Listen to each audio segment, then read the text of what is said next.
Hello everyone, आइए इस question को देखते हैं। ये क्वेश्चन कहता है कि current of 1.5 ampere is flowing through a triangle of side 9 centimetre each. The magnetic field at the centroid of the triangle is, मतलब कि सेंट्रोइड ऑफ द ट्रायंगल पे हमसे मैग्नेटिक फील्ड का वैल्यू पूछा गया है। तो बेझिझक हम बनाते हैं एक ट्रायंगल। प्यारा सा ट्रायंगल बन गया। अब देखो, सवाल ये भी है कि कौन सा करंट घूम रहा है, मतलब 1.5 एम्पीयर का करंट जा रहा है। 1.5 एम्पीयर करंट, साइड है 9 सेंटीमीटर। तो एक चीज याद ध्यान देना। क्या ध्यान दोगे? कि यहाँ से यहाँ, नहीं नहीं नहीं, करंट, कलर चेंज कर लो मैंने। सेम कलर से हर चीज़ नहीं करना चाहिए। तो मैं ये बोलना आ रहा हूँ कि यहाँ से यहाँ जो लेंथ है वो कितना अपने गिवन है, 9 सेंटीमीटर। 9 सेंटीमीटर, ठीक है। अब करंट कितना दौड़ रहा है भैया? करंट यहाँ पे बोलते हैं 1.5 एम्पियर। यहाँ भी सब जगह करंट वही ऐसे ही घूम रहा है। मैंने मान लिया एक पर्टिकुलर डायरेक्शन मान लिया। अच्छा, यहाँ पे क्वेश्चन मेंशन किया है क्लॉकवाइज डायरेक्शन में। मैं जो मान रहा हूँ ये एक कैसा कलर में देखो, मैंने जो माना है डायरेक्शन की देख लेते हैं। क्लॉकवाइज मतलब क्या होता है? क्लॉकवाइज मतलब होता है ऐसे, ये होता है क्लॉकवाइज। और एंटी क्लॉकवाइज कैसे होता है? ऐसे। तो मैंने एंटी क्लॉकवाइज मान लिया, तो इसको मिटाना पड़ेगा यार। ठीक है, कोई दिक्कत नहीं है, मिटा लेंगे अपन। हम्म तो क्योंकि क्लॉकवाइज ऐसे होता है, तो करंट ऐसे जा रहा होगा क्लॉकवाइज डायरेक्शन में। और करंट की वैल्यू कितनी बताई थी अपने को? 1.5 था। वो क्वेश्चन मेंशन था, मैंने देखा नहीं था। तो बेहतर होता है कि क्वेश्चन पूरा पढ़े। देखो लिखा है ना, assume that current is flowing clockwise direction. अब देखो सवाल उठता है कि आप नेगेटिव फील्ड सेंट्रोइड पे कैसे फाउंड करोगे।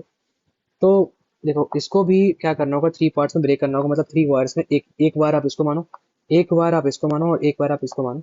क्यों मानने बोल रहे हैं, इसके पीछे रीजन है। क्योंकि अगर आप इसको ज्वाइन करोगे यहाँ से, ठीक है, और ये अगर आपका ऐसे जुड़ गया, ये ऐसा हो गया एक ट्रायंगल। तो असल में ट्रायंगल नहीं, ये एक हम इसको मानेंगे कि अफनाइट वायर है, ठीक है, ऑफ लेंथ 9 सेंटीमीटर, और पॉइंट ओ पे मैग्नेटिक फील्ड की वैल्यू पूछी गई है। जो आपने शुरू होते ही, चैप्टर शुरू होते ही पढ़ा था कि यहाँ अगर थीटा 1 है, यहाँ अगर थीटा 2 है, तो इस पॉइंट ओ पे जो मैग्नेटिक फील्ड की वैल्यू जो भी बनेगी, into the plane out of the plane, जो बी का वैल्यू होता था वो होता था mu naught I upon 4 pi D sine theta 1 plus sine theta 2।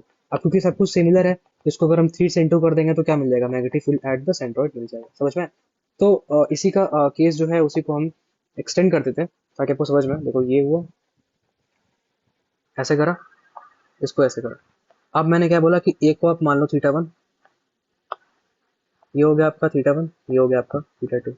आप बोलोगे सर कि थीटा का वैल्यू कैसे होता है, तो कहीं ना कुछ मेंशन होगा। साइड है, करंट है, assume that it is the magnetic field of centroid, ठीक है।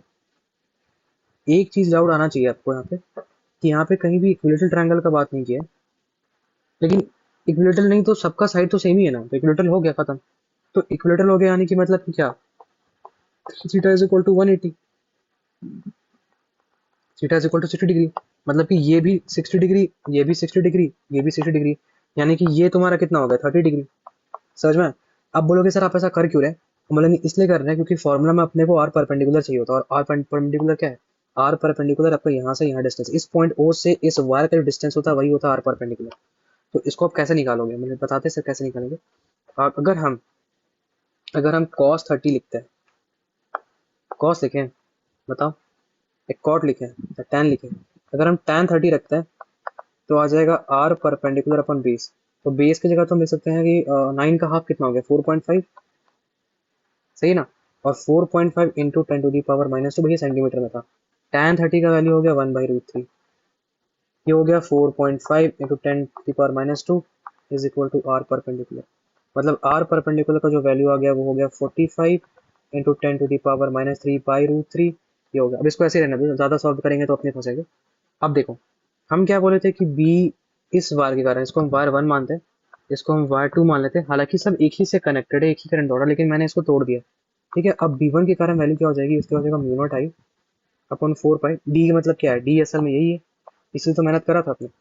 तो 45/√3 into 10 to the power minus 3। ठीक है। अब सवाल उठता है कि सर थीटा 1 और थीटा 2 की वैल्यू क्या होगी, मतलब इसका वैल्यू क्या होगा और इसका वैल्यू क्या होगा। तो कोई दिक्कत नहीं है।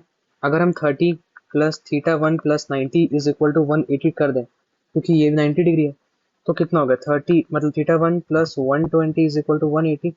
मतलब थीटा 1 की वैल्यू क्या होगी? 60 डिग्री। और थीटा 1 थीटा 2 भी इक्वल होगा, क्योंकि वहाँ भी वैसे ही केस क्रिएट हो रहा होगा 30 डिग्री का। तो theta 1 is equal to theta 2 is equal to 60 degree. तो दिक्कत नहीं होना चाहिए।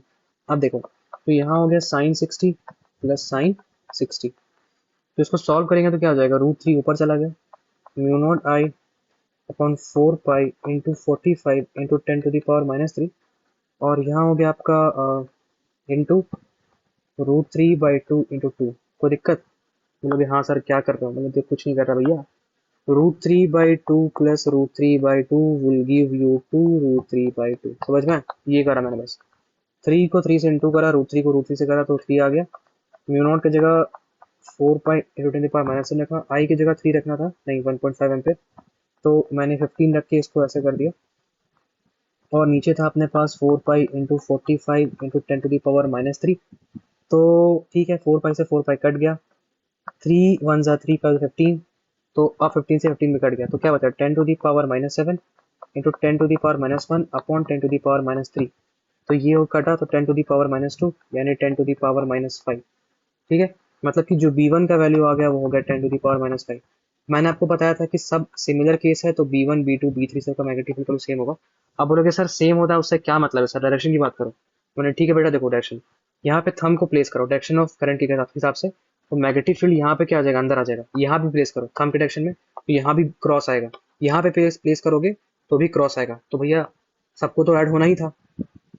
तो हम बी नेट की बात करेंगे तो क्या हो जाएगा 3 × 10⁻⁵ टेस्ला। तो देख लो इनसाइड द प्लेन, हाँ बताया था ना क्रॉस बन रहा था, ऐसे था और इस पॉइंट पे बोल रहा था क्रॉस बनेगा, तो इसका जो आंसर हो गया 28 का क्या हो जाएगा, 28 का जो आंसर हो गया सी। तो ये रहा इसका सॉल्यूशन।